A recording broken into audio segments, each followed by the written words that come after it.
l'école meurt, une seule loi est pour la thermodynamique. Aujourd'hui, je vais t'expliquer la thermodynamique sans formule complexe, avec 3 exemples que tu connais déjà. Si tu comprends ce qui arrive à ton café, au moteur et au frigo, tu possèdes la clé pour comprendre la thermodynamique en général. Imaginez que nous sommes partis dans un restaurant et on nous sert un café chaud. On sait tous que si on le laisse pendant un bon moment, le café va se refroidir. C'est naturel.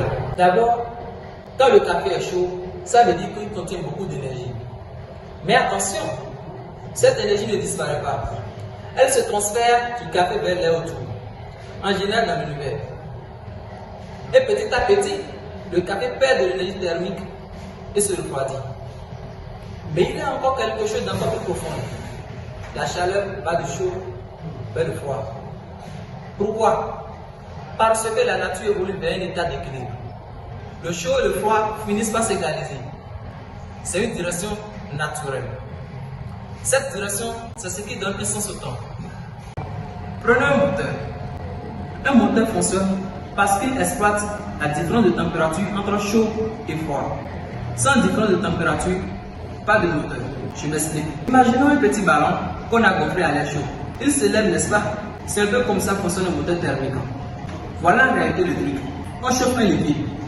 Il absorbe de l'énergie thermique et se transforme en vapeur. Cette vapeur occupe plus de volume et exerce une pression. Elle pousse alors sur un piston comme l'est dans le ballon. Le piston se déplace. Ce mouvement transformé en énergie mécanique est celui qui fait tourner le moteur. La vapeur se refroidit, on redevient liquide et le cycle recommence. Prenons l'exemple du frigo. Pourquoi l'intérieur du frigo est froid alors que l'extérieur est chaud? Je m'explique.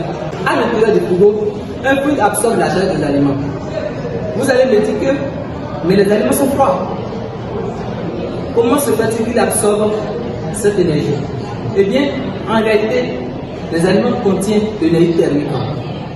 Le fluide s'évapore et absorbe cette énergie. Un compresseur le comprime et on lui fournit de l'énergie thermique. Grâce à cette énergie, la chaleur est rejetée vers l'air ambiant qui a une température très élevée. On conclut donc que le frigo force la chaleur à aller du froid vers le chaud. Et pour ça, il faut de l'énergie thermique. D'après ces 3 exemples, on peut conclure que la thermodynamique, c'est la science qui étudie l'énergie, la chaleur et comment elle se transforme. Dans cette vidéo, nous avons utilisé des mots énergie, température, chaleur, sans les définir clairement. Dans la prochaine vidéo, nous allons plus éclaircir ces concepts, même aborder la notion de système dynamique et même voir le principe zéro de la thermodynamique. Merci d'avoir regardé cette vidéo et n'oubliez pas de liker la vidéo et de vous abonner aussi.